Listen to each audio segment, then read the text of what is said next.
हरिद्वार के श्यामपुर इलाके में पुलिस के सामान्य चेकिंग चल रही थी, लेकिन एक कार की तलाशी ने साइबर अपराध के बड़े नेटवर्क का रास्ता खोल दिया। पुलिस ने एक स्विफ्ट कार को रोका जिसमें 5 लोग सवार थे। तलाशी शुरू हुई तो एक बैग से जो सामान बरामद हुआ उसने पुलिस को भी चौंका दिया। बैग में बड़ी संख्या में ATM card, bank passbook, SIM card और डिजिटल उपकरण रखे हुए थे। पुलिस ने जब पूरे सामान की जाँच शुरू की तो मामला सामान्य संदिग्ध गतिविधि से कहीं आगे निकल गया। पूछताछ में आरोपियों की पहचान बिहार के नालंदा और नवादा के लोगों के रूप में हुई है, जबकि 2 आरोपी हरिद्वार के रहने वाले बताए गए हैं। पुलिस ने पांचों को हिरासत में लेकर उनके मोबाइल और डिजिटल उपकरणों की जांच शुरू कर दी है। इसी जांच के दौरान बैंक खातों, लेन देन और कई लोगों की बैंकिंग जानकारी से जुड़े सुराग मिलने लगे। अब पुलिस के सामने सवाल था कि आखिर इतने सारे बैंक कार्ड, पासबुक और सिम एक ही जगह क्यों जमा किए गए थे। जवाब तलाशते हुए जांच उस साइबर नेटवर्क तक पहुंची जो कथित तौर पर दूसरे लोगों के बैंक खातों को ठगी की रकम के लिए इस्तेमाल कर रहा था।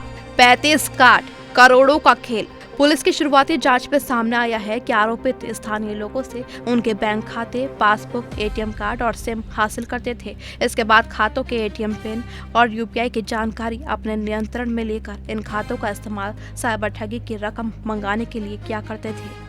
ठगी की रकम एक खाते में आने के बाद उसे दूसरे खातों में यूपीआई के जरिए भेजा जाता और फिर अलग अलग एटीएम या सीडीएम के जरिए नकदी निकाली जाती थी। इसके बाद निकाली गई रकम को तय कमीशन के हिसाब से बांटने का आरोप है, यानी एक खाते से दूसरे खाते तक रकम पहुंचाने और फिर नकदी में बदलने का पूरा नेटवर्क तैयार था।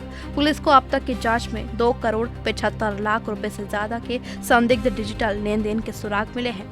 बरामद 14 पासबुक में कई अलग अलग बैंकों के खाते मिले हैं, जबकि 35 एटीएम कार्ड भी अलग अलग बैंकों के हैं। मोबाइल फोन की जांच में व्हाट्सएप चैट, बैंक खाता नंबर, खाता धारकों के नाम और क्यूआर कोड से जुड़ी बातचीत मिली है, यानी पुलिस के हाथ अब सिर्फ सामान नहीं बल्कि इस पूरे नेटवर्क की डिजिटल कड़ियां भी लग चुकी है। मोबाइल खोलेगा पूरा नेटवर्क। अब पुलिस की नज़र उन लोगों पर है जिन्होंने अपने बैंक खाते इस नेटवर्क को उपलब्ध कराए और उन लोगों पर भी जो इस पूरे खेल को पर्दे के पीछे से चला रहे हो सकते हैं। गिरफ्तार आरोपियों की पहचान कृष्णा पांडे, निरंजन कुमार, सन्नी, चंद्रमणि कुमार और चंदन पांडे के रूप में की गई है। पूछताछ में नालंदा और नवादा से जुड़े दूसरे लोगों की भूमिका के भी संकेत मिले हैं। पुलिस बैंक स्टेटमेंट, केवाईसी दस्तावेज, लेन देन की पूरी जानकारी और बरामद मोबाइल तथा लैपटॉप की गहन जांच कर रही है। मोबाइल की गैलरी में कई बैंक पासबुक और खातों से जुड़े दस्तावेजों की तस्वीरें मिली हैं, जबकि चैट में बैंक खातों और लेन देन से जुड़ी जानकारी सामने आई है। अब डिजिटल साक्ष्यों को जोड़कर पुलिस पूरी मनी ट्रेल तलाश रही है। सवाल यह है कि करोड़ों रुपए की संदिग्ध रकम किन खातों से होकर गुजरी, कितने लोग इस नेटवर्क से जुड़े हैं और क्या गिरफ्तार 5 आरोपी सिर्फ इस बड़े साइबर खेल की छोटी कड़ियां हैं। फिलहाल 5 आरोपी पुलिस की गिरफ्त में हैं, लेकिन जांच जैसे जैसे आगे बढ़ेगी इस साइबर गैंग के और चेहरे सामने आने की संभावना है। हरिद्वार में हुई ये कार्रवाई सिर्फ 5 गिरफ्तारियों की कहानी नहीं बल्कि उस डिजिटल जाल की तस्वीर है जिसमें बैंक खाते, एटीएम कार्ड, सिम और मोबाइल के जरिए करोड़ों रुपए घुमाने का खेल चल रहा था।